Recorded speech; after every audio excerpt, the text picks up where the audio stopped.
السلام علیکم و رحمت الله و برکاته. وعلیکم السلام و رحمت الله و برکاته. اعوذ بالله من الشیطان الرجیم. بسم الله الرحمن الرحیم. الحمد لله رب العالمین والصلاة والسلام علی سیدنا و مولانا ابو القاسم المصطفى محمد اللهم صل علی محمد و علی اهل بیت الطیبین الطاهرین المعصومین المکرمین سیما بقیة الله فی الارضین. الحمد لله الذي هدانا لهذا و ما كنا لنهتدی لولا ان هدانا الله. خدا رو شکر می‌گذاریم به ما توفیق درک ماه مبارک رمضان رو ارزانی داشت و توفیق روزه گرفتن رو به ما عنایت فرمود. اعوذ بالله من الشیطان الرجیم. بسم الله الرحمن الرحیم.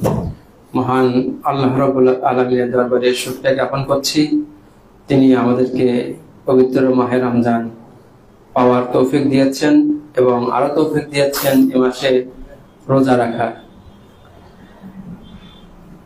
اینکه ما سلامت داشته باشیم، حیات داشته باشیم، سلامت داشته باشیم، تمایل و گرایش داشته باشیم، اینا همه توفیقات الهی است که امسال نصیب ما شده و انشالله تا آخر ماه مبارک رمضان همچنان ادامه داشته باشه.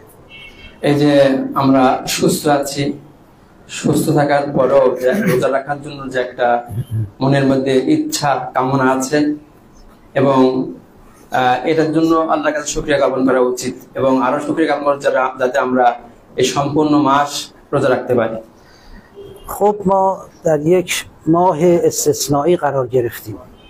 আমরা একটি ব্যতিক্রমশীল মাসে অবস্থান করছি। برای اینکه از این ماه استفاده کنیم و بهره ببریم قاعدتاً باید این ماه رو بشناسیم. আর যদি চাই আমরা এই মাস থেকে প্রকৃতভাবে উপকৃত হব তাহলে প্রথমে আমাদের এই মাসকে চিনতে হবে। لذا درست مثل این میمونه که ما نماز میخونیم، اگر نماز رو بشناسیم ازش بهره میبریم. ঠিক একই রকম যেভাবে আমরা নামাজ পড়ি, যদি নামাজ কি জিনিস চিনতে পারি তাহলে তখন কিন্তু আমরা নামাজ থেকে উপকৃত হতে পারি। هرچه معرفت ما و آگاهی ما و اطلاع و علم ما نسبت به نماز بیشتر باشه، بالاخره از نماز بهره بیشتری بهره وافرتر بیشتری خواهیم بود. মানে মোট কথা হচ্ছে নামাজ সম্পর্কে যতখানি আমরা জ্ঞান অর্জন করতে পারবো, মারেফাত লাভ করতে পারবো, নামাজের তাৎপর্য সম্পর্কে আমরা অবগত হব, ততখানি আমরা নামাজ থেকে অর্জন করতে পারবো। حالا شما در نظر بگیرید کسی که نسبت به نماز آگاهی چندانی نداره با کسی که خیلی آگاهی داره قابل مقایسه هستن؟ এখন আপনারা একটু চিন্তা করে দেখেন, যে ব্যক্তি নামাজ সম্পর্কে অত জ্ঞান রাখে না আর যে নামাজ সম্পর্কে মানে গভীর জ্ঞান রাখে, এই দুইজনের মধ্যে পার্থক্য আছে। روزه هم همینطور هست، রোজাও একই রকম অবস্থা, حج هم همینطور هست، হজের অবস্থাও ঠিক একই রকম, جهاد هم همینطور هست، জেহাদের অবস্থাও ঠিক একই রকম, امر به معروف و نهی از منکر هم همینطور هست، সৎ কাজে আদেশ এবং অসৎ কাজে নিষেধের বিষয়টাও ঠিক তদ্রূপ, تولی و تبری هم همین هست. ভালোবাসা এবং ঘৃণার ক্ষেত্রে হচ্ছে একই অবস্থা। اینا فروعات دین هستن دیگه. এগুলো দিনের গৌণ বিষয়। ما با فروعات دین باید اطلاع داشته باشیم، معرفت داشته باشیم.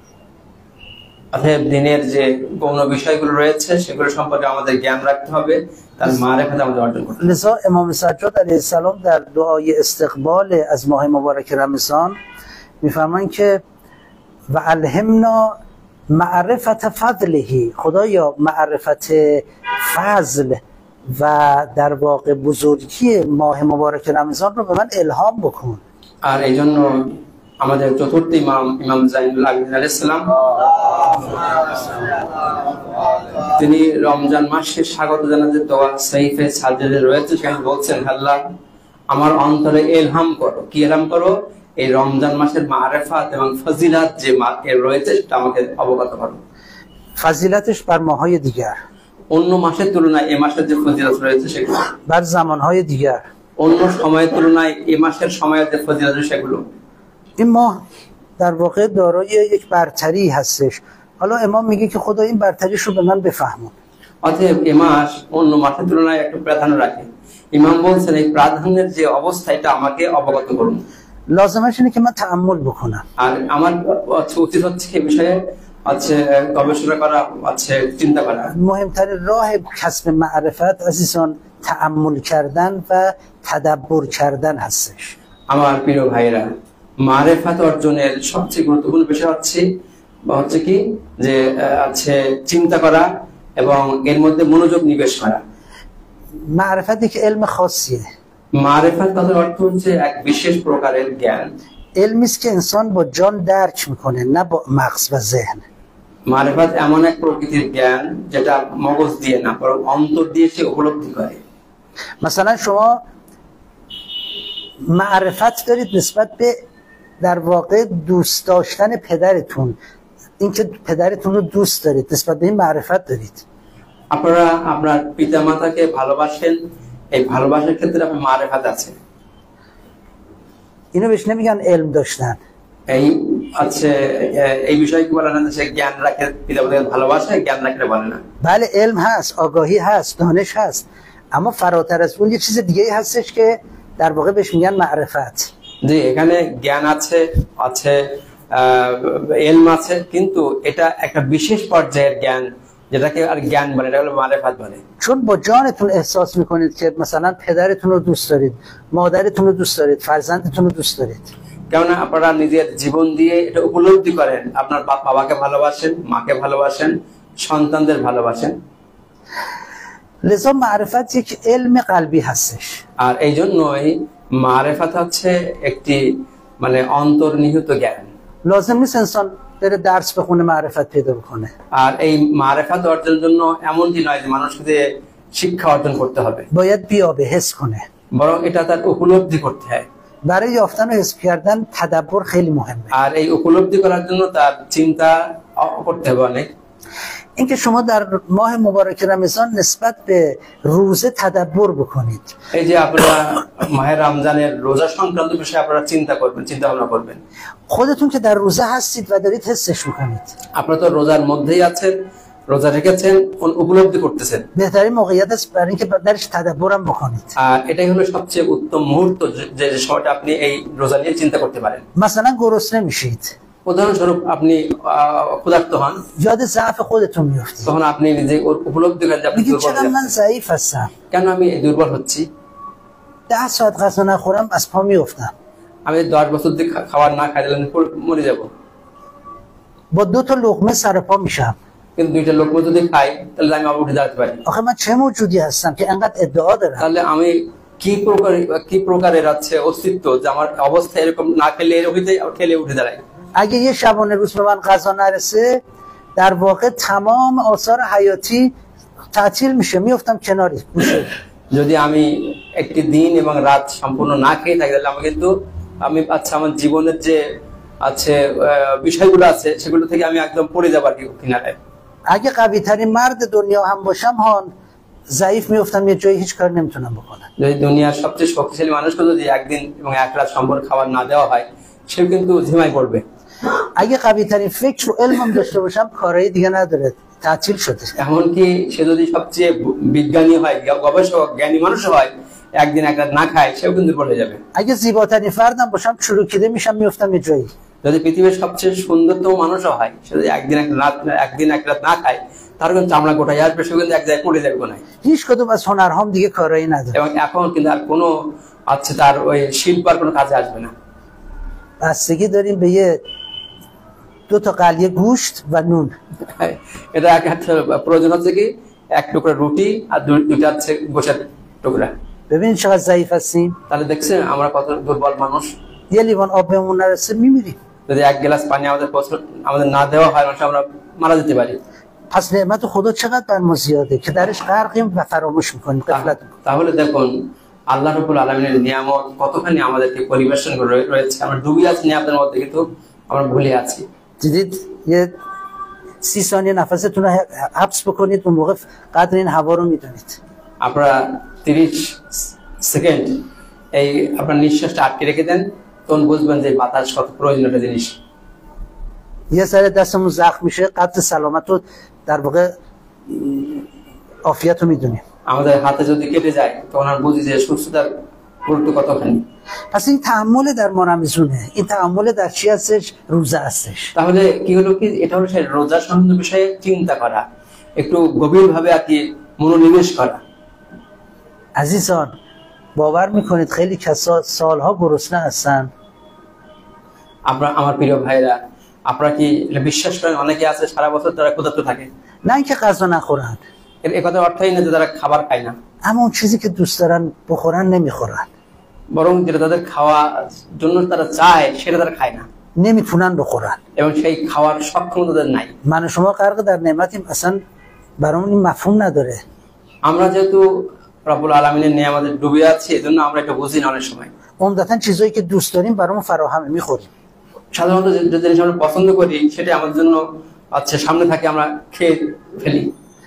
طعم گرسنگی مستمر رو ما نچشیدیم। আমরা একাধারে ক্ষুধার্ত থাকার যে উপলব্ধি কখনো আমরা এটা আর কি টেস্ট করিনি। এটা طعم ضعف مستمر رو ما نچشیدیم در این قسمت شکممون। এবং আমরা একাধারে আচ্ছা ক্ষুধার্ত থাকার যে এই মানে দেহের এই অংশে যে কি দুর্বলতা সৃষ্টি করে সেটা আমরা উপলব্ধি করিনি। خیلی از فقرا هستن، ضعفا هستن، وقتی در واقع غذا پیدا میکنن غذا میخورن، نه وقتی گرسنه میشن। অনেক গরিব আছে, অনেক ফকির মিসকিন যারা আছে, মানে তারা ক্ষুধার্ত থাকলেও খাবার পায় না, তারা খাবার পায় তখন খায়। ما نه تنها اینطور نیست، بلکه اساسا تایم داره غذا خوردن، صبح و ظهر و شب، چه گرسنه باشیم چه گرسنه نباشیم। আমাদের অবস্থা ওদের মতো না, বরং আমাদের খাওয়ার জন্য আমরা সময় ভাগ করে রেখে দিই। আমরা ক্ষুধার্ত থাকি আর না থাকি, সকাল বিকাল দুপুর সময় ভাগ করে রেখেছি খাওয়ার জন্য। ما رمضان یه هشداریه برای ما از این جهت। আর এই রমজান মাস হচ্ছে আমাদের সতর্ক হওয়ার জন্য একটি সময়। اون موقع ما رمضان برای ما مبارک میشه، چرا؟ به جهتی که عاطفه‌مون بیشتر میشه نسبت به هم نوعمون। আর এই মাহে রমজান আমাদের জন্য গুরুত্বপূর্ণ তখনই হয় যখন আমাদের এই আছে অন্য মানুষের জন্য আমাদের আছে সহমর্মিতার বৃদ্ধি পায়। اصلا ما رمضان فضلش برای ما مشخص میشه، چرا؟ به جهتی که من خودم رو میشناسم، میفهمم که چقدر ضعیف هستم।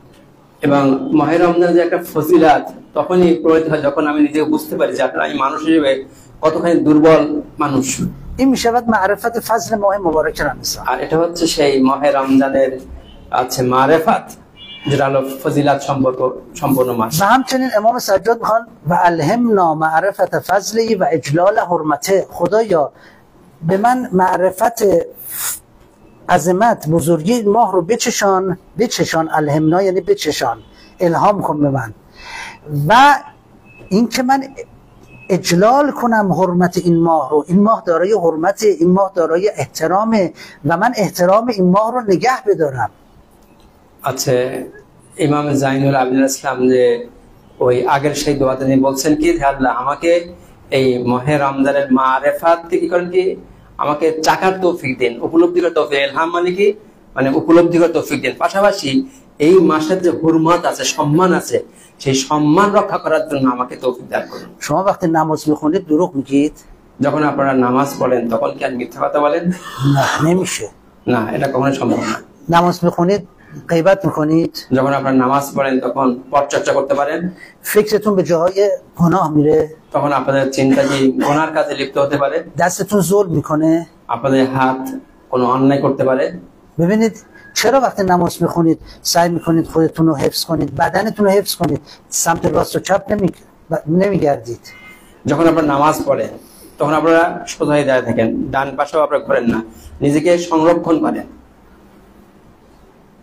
چرا وقتی میخواید نماز بخونید یه سجاده میندازید، یه جای مشخص نماز میخونید؟ কেন আপনারা যখন নামাজ পড়েন ধরে একটা আছে জায় নামাজ পেতে দেন, একটা নির্দিষ্ট স্থানে আপনারা নামাজ পড়েন? میرید تو مسجد نماز میخونید مثلا، আপনারা যান উদাহরণস্বরূপ মসজিদ নামাজ পড়েন। اینا یعنی تجلیل نماز، এগুলো হচ্ছে নামাজের আছে তাজলিল করা, সম্মান দেওয়া। یعنی حرمت نماز رو نگه داشتن। এটা হলো সেই নামাজের সম্মান রক্ষা করা। روزه هم حرمت داره. ঠিক তেমনি ভাবে রোজারও কিছু সম্মান রয়েছে। ما وقتی روزه میگیریم باید حرمت روزه رو، حرمت این ماهی که روزه درش میگیریم حفظ کنیم. অতএব যখন আমরা রোজা রাখি, এই মাসে যে রোজার মাস, সেই মাসের সম্মান আমাদের রক্ষা করতে হবে। یعنی این ماه یک ارزشی داره که ماهای دیگه انقدر ارزش نداره. এই কথার অর্থ হচ্ছে এই মাসের কিছু আছে মূল্যবোধ রয়েছে, যে মূল্যবোধগুলো অন্য মাসের নেই। شما وقتی پیش بزرگی میرید حرمت محضرش رو حفظ میکنید. যখন আপনারা কোনো মহান ব্যক্তির সম্মুখে যান তখন তার সামনে গেলে একটু সম্মান মর্যাদা রক্ষা করে চলেন। چیکار میکنید؟ তখন কি করেন আপনারা? پاتون رو جمع میکنید. তার সামনে পা লম্বা করে বসেন না। نمیخوابید. তার সামনে আপনারা ঘুমাই পড়েন না। پیش پدرتون پاتون رو دراز نمیکنید شما. আপনার বাবার সামনে গিয়ে পা লম্বা করে আপনারা বসেন। چون محضرش حرمت داره. কারণ তার সামনে সম্মান আছে। پیش پدرش میشه انسان یه فرزندی پیش پدرش مثلا در واقع داد بزنه؟ এটা কোনো সম্ভব যে বাবার সামনে একটা ছেলে সন্তান চিল্লাচিল্লি করবে? لم بده. অথবা সে হেলান দিয়ে দুলে বসবে? مثلا در واقع یک رفتارهای مستهجنی انجام بده؟ অথবা নোংরা কোনো আচরণ তার থেকে প্রকাশ পাবে বাবার সামনে? نمیکنه. فرزندی کارو نمیکنه هیچ وقت. কখনো কোনো সন্তানের কাজ করে না। چرا؟ به خاطر اینکه پدر حرمت داره، محضرش حرمت داره. কেননা বাবার আলাদা সম্মান আছে। ماه مبارک رمضان هم حرمت داره. ঠিক এমনি ভাবে এই মাহে রমজানের একটি বিশেষ সম্মান রয়েছে, মর্যাদা রয়েছে। ما چیکار بکنیم ماه مبارک رمضان رو حرمتش رو حفظ کنیم؟ আমাদের কি করা উচিত, কি করলে এই পবিত্র মাসের সম্মান রক্ষিত হবে? اولین کار همین است که روزه بگیریم. প্রথম যে কাজ সেটা হচ্ছে এই রোজা পালন করা। فقط روزه بگیریم؟ শুধু কি রোজা রাখার মধ্যে সীমাবদ্ধ? نه. না, چشمون رو محافظت بکنیم. আমাদের চোখগুলোকেও নিয়ন্ত্রণ করতে হবে। گوشمون هم مواظبت بکنیم. আমাদের শ্রবণ শক্তি কানকেও নিয়ন্ত্রণ করতে হবে। زبونمون هم مواظبت بکنیم. আমাদের জিহ্বা বাক শক্তিকেও নিয়ন্ত্রণ করতে হবে। ببینید اینها یعنی نگه داشتن حرمت ماه مبارک رمضان. একটু লক্ষ্য করুন, এগুলো হচ্ছে সেই মাহে রমজানের সম্মান রক্ষা করার বিষয়। وگرنه اگه انسان بخواد تو ماه رمضان هم دروغ بگه خدای نکرده، این یعنی ماه رمضان رو ضایع کرده. আল্লাহ না করুক যদি কেউ এই রমজান মাসে মিথ্যা কথা বলে, তাহলে কি হলো? রমজান মাসের সম্মান সে নষ্ট করলো। یکی از موارد اجلال ماه مبارک رمضان این هستش که در ماه رمضان هی خدا رو تو زندگی خودمون وارد بکنیم. মাহে রমজান মাসের সম্মান রক্ষা করার আরেকটি বিষয় হচ্ছে প্রতিনিয়ত রব্বুল আলামিনের উপস্থিতিকে আমাদের জীবনে, ব্যক্তি জীবনে, পারিবারিক জীবনে বেশি করতে হবে। از یه سری کارهایی که در ماه‌های دیگر انجام میدادیم دست برداریم. আমরা অন্য মাসে হয়তো অনেক এমন কিছু কাজ করতাম যেগুলো থেকে আমাদের এই মাসে বিরত থাকতে হবে। یه سری کارهایی که در ماه‌های دیگر انجام نمیدادیم انجام بدیم. অথবা অন্য মাসে অথবা এমন কিছু কাজ আমরা করতাম না, সেগুলো এই মাসে আমাদের আঞ্জাম দিতে হবে। مثلا تصمیم بگیریم اوقاتی که در ماه مبارک رمضان داریم بهش اهمیت بدیم. অতএব আমাদের সিদ্ধান্ত নিতে হবে যে এই মাহে রমজানের প্রত্যেকটা মুহূর্তকে আমরা মূল্যায়ন করব এবং গুরুত্ব দেব। بی خود وقتمون رو تلف نکنیم با سرگرمی‌های بیهوده موبایل و انواع اقسام آنها. আমরা অহেতুক খেলা, মোবাইল আছে, বাটন টিপি আমাদের সময়গুলো নষ্ট না করি। این تمرینی هستش برای اینکه ماهای دیگه هم عادت بکنه. এটা হচ্ছে একটা প্র্যাকটিস এ মাসে, যাতে আমরা পরবর্তী মাসেও আমরা এভাবে চলতে পারি। یه دفعه می‌بینی نیم ساعت موبایل وقت ما رو گرفت. আপনারা অনেক দেখেন যে মোবাইল দেখতে দেখতে হয়তো আধা ঘন্টা পার হয়ে গেছে, কোনো খেয়াল নাই আমাদের। چه سودی بهت رسوند؟ এই আধা ঘন্টা আমার কি লাভ দিয়েছে? هیچ. কোনো কিছুই না। اگه ضرری نرسونده باشه ها. খোদা না করে কোনো ক্ষতি যদি না করে থাকে, اگه حالا همین نیم ساعت 20 دقیقه رو قرآن می‌خوندی. এই আধা ঘন্টা পারতাম, এই আধা ঘন্টা থেকে 20 মিনিট কোরআন পড়তে পারতাম। یه آیه در ماه مبارک رمضان چون برکت داره ماه معادل یک ختم قرآنه. আপনারা অবগত আছেন যে মাসে পবিত্র কোরআনের একটি আয়াত তেলাওয়াত করা সমান হচ্ছে কি অন্য মাসে পুরো কোরআন খতম করার সমান। 20 تا آیه 20 دقیقه 100 تا آیه میتونید بخونید. আপনারা 20 মিনিটে প্রায় 100টি আয়াত তেলাওয়াত করতে পারবেন। یعنی 100 بار ثواب ختم قرآن رو به شما میدن. এর কথার অর্থ হচ্ছে আপনারা এই 20 মিনিটে 100 বার কোরআন খতমের সমান সওয়াব পেয়ে গেলেন। یعنی 100 تا دعای مستجاب نصیبتون میشه. এর কথার অর্থ হচ্ছে আপনারা 100টি মুস্তাজাব দোয়া, মানে যে দোয়া আল্লাহ কবুল করেছেন তার সওয়াব পেয়ে গেলেন। کجا میتونید همچین ثوابی رو کسب کنید؟ আপনারা কোন মাসে কোথায় পাবেন এমন সওয়াব অর্জন করতে؟ این درست میدونید مثل چیه؟ مثل این میمونه که من برم خدمت یک بزرگی به جایی که از او استفاده بکنم در واقع وقتمو تلف بکنم بشینم با موبایل بازی بکنم. মানে এর উদাহরণটা এমনই, আমি এক মহান ব্যক্তির কাছে গেলাম, তার জ্ঞান থেকে যে আমি কিছু লাভ করবো, অর্জন করবো, তা না করে তার সামনে বসে বসে আমি গেলাম মোবাইল টেপাটেপি শুরু করলাম, বিভিন্ন গেম খেললাম। میگن تو 5 دقیقه وقت داری پیش این بزرگ باشی، بعدم باید بری کنار افراد دیگه باید بیان. از این 5 دقیقه بهترین فرصت استفاده کن. আপনাকে বলা হলো যে এই মহান ব্যক্তির কাছে সাক্ষাতে যাবেন আপনি, আপনার মাত্র 5 মিনিট সময় দেওয়া হলো, এরপর আপনাকে চলে যেতে হবে। حالا من رفتم 5 دقیقه چیکار بکنم؟ এখন এই 5 মিনিট আমি যে তার সামনে কি করব কি? با موبایل بازی کنم. আমি মোবাইল নিয়ে খেলা করা শুরু করে দিলাম। এই الان وضعیت ما اینجوریه تو ما. من خودم هم گرفتارم. ما আমাদের আজকে সবার অবস্থা এমন হয়ে গেছে, আমি নিজেও হয়তো গ্রেফতার যে রমজান মাসে আমরা ঠিক এমনই কাজ করছি। من هر دفعه این موبایل رو برمی‌دارم، حالا اخباری چیزی اخبار جهان اینا نگاه می‌خوام کنم، سری یه دفعه متسکر میشم میذارمش کنار، یا یه دعایی میخونم، یا یه قرآنی میخونم، یا یه مطالعه میکنم। আমি অনেক সময় যে মোবাইল নিয়ে দোয়া পড়ার জন্য, অনেক সময় কোনো বই পড়ার জন্য, অনেক সময় কোনো খবর শোনার জন্য নেই, দ্রুত ওইটা শেষ করে আমি রেখে দিই, আর বেশি করি না। باید عادت‌های خودمون رو توی این ماه مبارک تغییر بدیم. অতএব আমাদের অনেক অভ্যাস এ মাসে পরিবর্তন করতে হবে। گذشتگان رفتن آرزوی زندگی شما و درک ماه مبارک رمضان رو دارن الان. অনেকে যারা আজকে পৃথিবীতে চলে গেছে তারা কিন্তু আজকে ওখানে আফসোস করতেছে যে হাই আমি যদি আরেকটি রমজান মাস পেতাম। میدونید کسانی که الان در دیار برزخ هستن چقدر برای من شما قبطه میخورن و حسرت میبرن؟ আপনারা কি জানেন যারা এখন বারজাকের জীবনে আছে তারা আমাদের এই জীবন দেখে কত আফসোস এবং হচ্ছে মানে নিজেকে আহত করছে। مثل کوری که نمیتواند ببیند و به بینایی بینندگان حسرت میخورد. যেভাবে একজন অন্ধ লোক যে দেখতে পায় না, কিন্তু যারা দেখতে পায় তাদের সেই দেখার একটু স্মরণ করে সে নিজেকে চাপলায় বা আফসোস করে।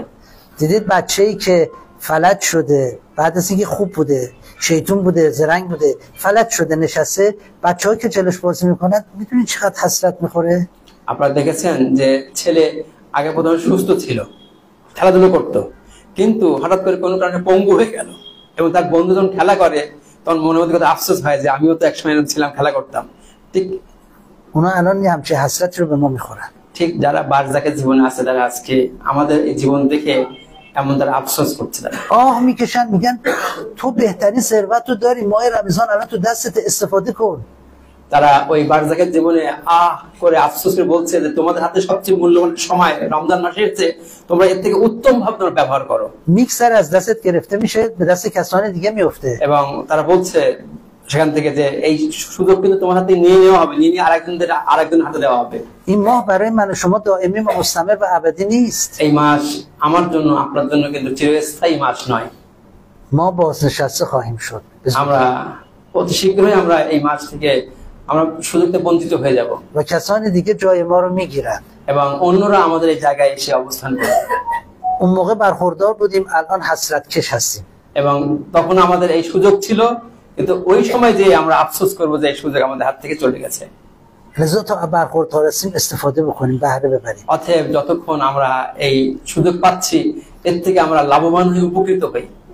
امام میفرمایند که در واقع اگر میخوای حرمت ماه مبارک رو داشته باشی، از اون چیزی که خدا تو رو ممنوع کرده دست بردار. এবং ইমাম ওই দোয়ার মধ্যে বলছেন যদি আপনারা চান যে এই মাসের সম্মান রক্ষা করবেন, মর্যাদা রক্ষা করবেন, তাহলে রব্বুল আলামিন যে সমস্ত কাজ আপনাদের নিষেধ করেছেন সেই কাজগুলো থেকে বিরত থাকেন। و تحفظ من ما حذرت فيه، یعنی یه تحفظی داشت، نگهبان خودت باش. অতএব নিজেকে রক্ষা করুন, নিজেকে সতর্কতার মধ্যে রাখুন। عزیزان من یه چیزی میخوام به شما بگم، ما نگهبان هستیم. আমার প্রিয় ভাইরা, আমি আপনাদের একটি কথা বলতে চাই, আমরা আসলে গার্ড হিসেবে আছি। اما نگهبان کی؟ কিন্তু কার গার্ড হিসেবে আছি আমরা? نگهبان دیگران. আমরা অন্যকে পাহারা দেই, خودمون رو ول کردیم. নিজেকে পাহারা দেওয়ার কথা ছিল, নিজেকে পাহারা না দিয়ে কাকে দেয়? অন্যকে পাহারা দেই।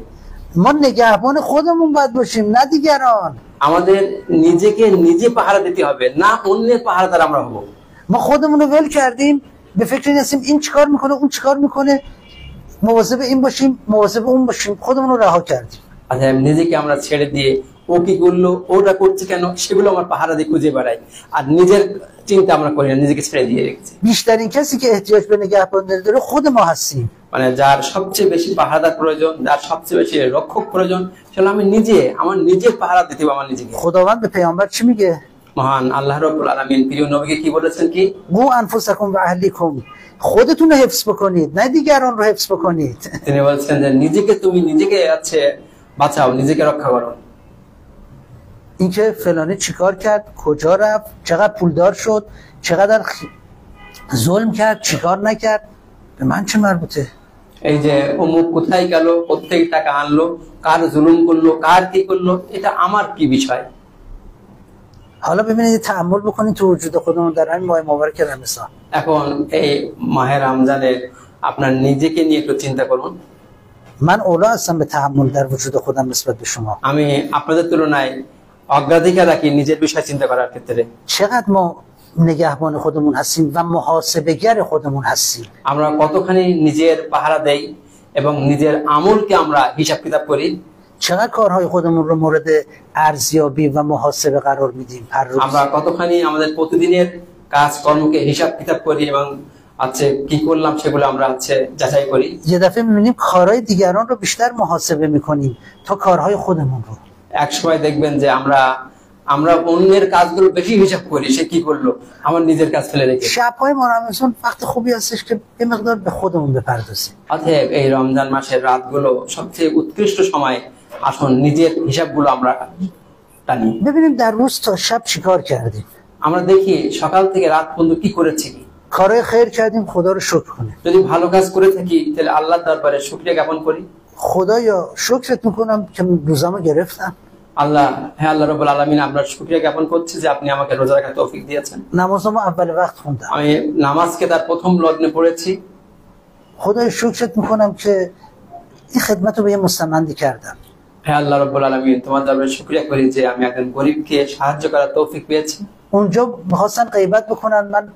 نذاشتم غیبت بکنم بلند شدم আমার সামনে কোন এক ব্যক্তি অন্যের নিন্দামন্দ করতে চেয়েছিল আমি এখানে উঠে গিয়েছি তারা সেই নিন্দামন্দ করার সুযোগ দেয়নি تو خیابون راه میرفتم نگاهم به نامحرم نیفتاد خدایا شکرت আমি রাস্তায় যাচ্ছিলাম বেগানা নারী ছিল তাদের দিকে তাকাইনি আল্লাহ তোমার দরবারে শুকর خدایا شکرت تونستم مثلا 100 تا آیه قرآن بخونم রব্বুল আলামিন আপনার শুকরিয়া যে তৌফিক পেয়েছি 100টি কোরআনের আয়াত তেলাওয়াত করতে পেরেছি আজকে خیلی ارزشمنده ها এগুলো সবই কিন্তু মূল্যবান জিনিস اگر خدای نکرده کار بد دارید توبه کنید سریع আল্লাহ না করো যদি কোনো খারাপ কাজ করে থাকি দ্রুত তওবা করে আল্লাহর কাছ থেকে ক্ষমা চেয়ে নিতে হবে خدایا اینجا وقتمو تلف کردم আল্লাহ আমি এখানে আমার সময়কে অপচয় করেছি اینجا در واقع ظن سوء بردم به فردی আল্লাহ আমি অন্যের প্রতি খারাপ ধারণা রেখেছিলাম এখানে اینجا یه ظلم کوچیکی کردم به یه نفر এখানে আমি কোন একজনের প্রতি জুলুম বা অন্যায় করেছি باید ازش بخشش بطلبم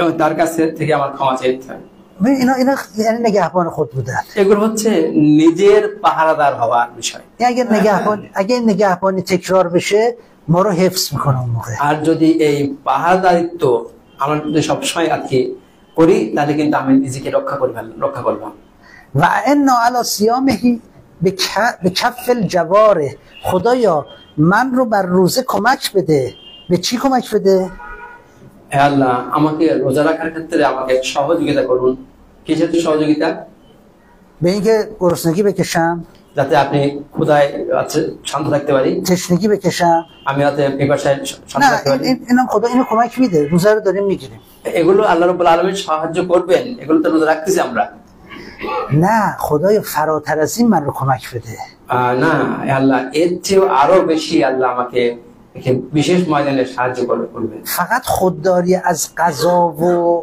در واقع آب و لذات جسمانی نباشه بلکه خودداری از معاصی هم کمک من بده মানে আমরা রোজা রাখার ক্ষেত্রে যে এই যে না খেয়ে থাকি পিপাসায় থাকি ক্ষুধার্ত থাকি দৈহিক তৃপ্তি লাভ থেকে যে আমরা নিজেকে বঞ্চিত রাখি এক্ষেত্রে না বরং আমাদের পাপাচার থেকে দূরে থাকার তৌফিক আমাদের দান করুন یعنی ما 2 تا روزه داریم অথবা আমাদের 2টা রোজা আছে یه روزه جسمانی داریم একটা হচ্ছে আমাদের দৈহিক রোজা یک روزه معنوی و روحانی داریم আর একটা রোজা হচ্ছে কি আমাদের আধ্যাত্মিক এবং روزه মানবিক روزه جسمی هستش که غذا نخوریم آب نخوریم کف بکنیم جلوگیری بکنیم از اینکه لذات جسمانی داشته باشیم দেহের রোজা কথা হচ্ছে এটা আমরা পানি খাবো না খাবার খাবো না নিজের খাওয়া থেকে পরিহার করলাম নিজেকে روزه روحانی چیه আর আধ্যাত্মিক রোজার অর্থ কি اون روزه اصلی همونه ها. আর প্রকৃত রোজা কিন্তু আধ্যাত্মিক রোজাটাই।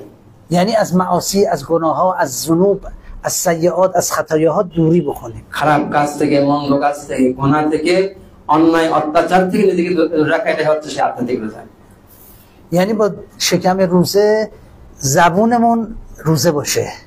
অতএব একদিকে যেমন পেট রোজা আছে, তেমনি ভাবে যেন আমার এই জিহ্বা বা আমার বাক শক্তি রোজা থাকে। یعنی شکممون روزه است، چشمون هم روزه باشه. আমার পেট তো রোজা আছে, ঠিক আমার চোখও যেন রোজা থাকে। گوش و دستمون هم روزه باشه. ঠিক আমার পেট রোজা আছে, আমার যেন আছে কান এবং আমার হাতও যেন রোজা রাখে। پامون هم روزه باشه. আমার পাও যেন রোজা রাখে। قلبمون هم روزه باشه، هر جا سرک نکشه، هر جا نره. আমার এই কাল বা হৃদয় যেন রোজা রাখে, যেন যে কোনো দিকে তার ভালোবাসার ডানা মেল না দেয়। حالا میشه من شکمم روزه باشه چشمم گناه بکنه؟ این چه روزه؟ چه فایده ای داره؟ এখন এটা কি সম্ভব যে আমার পেট থাকবে ক্ষুধার্ত রোজা রাখবে আর চোখ যদি রোজা না রাখে, তাহলে এই রোজার অর্থ কি হলো? این همون روایت پیامبر اکرم صلی الله علیه و آله اللهم صل علی محمد و آل محمد که میفرماید فقط سختی روزه رو میکشه، ثوابی از روزه نمیبره، رشدی از روزه نصیبش نمیشه. এটা হচ্ছে প্রিয় নবী সাল্লাল্লাহু আলাইহি সাল্লামের সেই হাদিস মোবারকের অর্থ যে সে তার দেহকে কষ্ট দিয়েছে রোজা রেখে। ওনার চোখ এখানে রোজা নাই, তার হচ্ছে জিহ্বা রোজা নাই, সে মানুষ হচ্ছে ক্ষুধার্ত থেকে নিজে কষ্ট দিয়েছে। پس ما یه روزه فقهی داریم، یه روزه اعتقادی داریم. অতএব আমাদের ফিকাহগত একটা রোজা আছে আর একটি বিশ্বাসগত রোজা রয়েছে। روزه فقهی و شرعی هم نیست که میگیریم. আর শরীয়তগত ফিকাহগত রোজা হচ্ছে আমরা এই ক্ষুধার্ত থেকে আমরা পালন করি। اما روزه کلامی و اعتقادی در واقع روزه‌ای هستش که روح ما یک سری خودداری هایی میکنه. আর আমাদের সেই বিশ্বাস বা আকায়াতগত রোজা হচ্ছে কি আমাদের রূহ, আমাদের নাফস সে কিছু সংযত থাকে, কাজ থেকে বিরত থাকে, از گناهان পাপাচার থেকে, গুনাহ থেকে। و خودش رو در واقع مصفا میکنه، زلال میکنه. আর এই যখন রূহ বা নাফস নিয়ন্ত্রণ করে নিজের গুনাহ থেকে, মানুষ পরিচ্ছন্ন হয়ে যায়। میدونید پیامبر یه حدیثی داره میفرماید صوموا تصحوا. পবিত্র আমার প্রিয় নবী একটি হাদিস বলেছেন, তোমরা রোজা রাখো তাসুমু, روزه بگیرید تا صحیح بمانید، یعنی سالم بمانید. অর্থাৎ আপনারা রোজা পালন করেন যাতে আপনারা সুস্থ থাকতে পারেন। و روزه باعث سلامت جسم میشه. بله জি, ঠিকই আছে যে রোজা রাখলে আমাদের দেহ সুস্থ থাকে। الانم دانشمندان همه کشف کردن که روزه یکی از عوامل مهم در واقع از بین رفتن توده های سرطانی و عفونی در بدن انسان هست. আজকে বিজ্ঞানীরা, গবেষকরা এটা আবিষ্কার করেছে যে মানুষ যখন রোজা রাখে তার দেহ থেকে যে ক্যান্সারের যে জীবাণুগুলো থাকে এবং আরো অনেক যে পয়জন গুলো থাকে সেগুলো دور হয়. وقتی به بدن گرسنگی بدید این بدن از بافت‌های خودش استفاده میکنه و بافت‌های زائد مزمحل میشه در بدن. এবং যখন এই দেহ ক্ষুধার্ত থাকে তখন নিজের সেলগুলো, কোষগুলো সক্রিয় হয় এবং হচ্ছে তার আরো শক্তিশালী হয়। لذا روزه اصلا بدن رو تصحیح میکنه، سالم میکنه. অতএব এই রোজা এই দেহকে সুস্থ রাখে, সবল রাখে। خب پیامبر که میفهمن صوموا تصحوا، روزه بگیرید تا صحیح بشید، یعنی فقط جسمتون صحیح میشه. মহানবী যে বলেছেন যে রোজা রাখো যাতে তোমরা সুস্থ থাকতে পারো, এখানে এই কথার অর্থ কি শুধু দেহের সুস্থতার কথা বলেছেন یا فراتر از این که جسمتون صحیح میشه، سالم میشه، روحتون هم سالم میشه، قلبتون هم سالم میشه؟ নাকি তিনি বলতে চেয়েছেন যেভাবে দেহ সুস্থ থাকে, সবল থাকে, তেমনি ভাবে তোমাদের হচ্ছে রূহ সবল থাকে এবং তোমাদের অন্তর বা কাল্ব তখন সুস্থ হয়ে যায়। ما وقتی روزه میگیریم معاصی رو از خودمون دور میکنیم. যখন আমরা রোজা পালন করি তখন আমরা গুনাহ থেকে বিরত থাকি। خداوند میفرماید که اگر معاصی رو از خودتون دور بکنید، میدونید شما روحتون پرورش پیدا میکنه، نورانی میشه. আচ্ছা, মহান আল্লাহ এভাবে বলছেন যে যখন আমরা রোজা পালন করি তখন আমাদের রূহগুলো তখন পরিচ্ছন্ন, পরিশুদ্ধ হয়ে আলোকিত হয়ে যায়, নুরানি হয়ে যায়। ما در ماه مبارک رمضان حداقل گناه کبیره که انجام دیگه نمیدیم ان ইনশাআল্লাহ আমরা এই মাহে মুবারক রমজানে কবিরা গুনাহ আমরা কেউ করি না। خدا میگه و ان تجتنبوا کبائر ما تنهون عنه نکفر عنکم سیئاتکم. من اگه چنانچه شما ای آدم‌ها اگه اجتناب بکنید از گناهان کبیره‌ای که از اون نهی شدید، من گناههای کوچکتون رو از بین میبرم. মহান আল্লাহ রাব্বুল আলামিন ইরশাদ করছেন, হে মানুষেরা, তোমাদেরকে যে সমস্ত কবিরা গুনাহ থেকে বিরত থাকতে বলা হয়েছে, যদি তোমরা বিরত থাকো তাহলে তোমাদের ছোট ছোট সগীরা গুনাহগুলোকে আমি পরিষ্কার করে দেব। پس روح ما صحیح میشه، سالم میشه دیگه. তাহলে আমাদের রূহ তো তখন আছে সুস্থ হয়ে যাবে, সবল হয়ে যাবে। لذا ازش تو روایت داریم که بعد از ماه مبارک رمضان انگار انسان از مادرش زاییده شده. আর এজন্যই আমাদের রিওয়ায়াতে এসেছে যে রমজান মাস শেষে মানুষ যেন সে তার মায়ের গর্ভ থেকে বেরোলে যেমন পাপ মুক্ত থাকে, ঠিক ওই অবস্থা হয়ে যায়। چون روحش مصفا شده، زلال شده، صاف شده، خالص شده. কেননা তার রূহ পরিচ্ছন্ন হয়ে গেছে, সংশোধিত হয়ে গেছে, পরিষ্কার হয়ে গেছে, আলোকিত হয়ে গেছে। انشالله خداوند به ما این توفیق رو ارزانی بداره که بتوانیم هم روزه جسم بگیریم هم روزه قلب بگیریم। ইনশাআল্লাহ মহান আল্লাহ রাব্বুল আলামিন আমাদের তৌফিক দান করুন, যাতে আমরা দেহের রোজা পালন করতে পারি আবার রূহের রোজা পালন করতে পারি। بعد از ماه رمضان چون عادت شده دیگه روزه جسم لازم نیست بگیریم، اما روزه قلب عادت شده ادامهش میدیم انشالله। আর আমরা এই আছে প্র্যাকটিস করতে করতে রমজান মাস পরে তখন আর দেহের রোজার প্রয়োজন নেই, কিন্তু রূহের রোজা কিন্তু অব্যাহত থাকবে, মানে চলতে থাকবে انشالله به امید خدا। ইনশাআল্লাহ রাব্বুল আলামিন। اللهم صل على محمد وآل محمد وعجل فرجهم. اللهم أجل لوليك الفرج والعافية والناس وهب لنا رأفته ورحمته. اللهم اغفر للمؤمنين والمؤمنات والمسلمين والمسلمات الأحياء منهم والأموات، تابع بيننا وبينهم بالخيرات، إنك مجيب الدعوات، إنك غافر الذنب والخطيئات، إنك على كل شيء قدير. اللهم اشف مرضانا. الهی آمین. اللهم اغفر لوالدينا. الهی آمین. اللهم اغفر لآبائنا وأمهاتنا وأجدادنا وجداتنا. الهی آمین. اللهم اغفر لأقربائنا. الهی آمین. اللهم اغفر لموتانا. الهی آمین. اللهم اجعل عواقب أمورنا خيرا. الهی آمین. اللهم انصر الإسلام والمسلمين واخذل الكفار والمنافقين والسحاينة. اللهم صل على محمد وآل محمد وعجل فرجهم.